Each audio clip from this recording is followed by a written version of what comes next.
জন্মদিনের পরও জন্মদিন ফুরোয় না, রোজই তার জন্মদিন।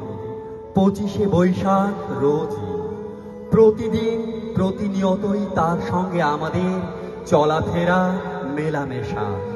আমাদের হাতের লেখা রবি ঠাকুরের, কথা বলার ভাষা রবি ঠাকুরের, আমাদের প্রেমের চিঠিতে রবি ঠাকুর, আমাদের সংস্কৃতিকে মাটির কাছাকাছি এগিয়ে নিয়ে যাওয়ার সংকল্পে রবি ঠাকুর, আমাদের সভ্যতাকে দানবের হাত থেকে ছিনিয়ে নেওয়ার সংগ্রামে রবি ঠাকুর।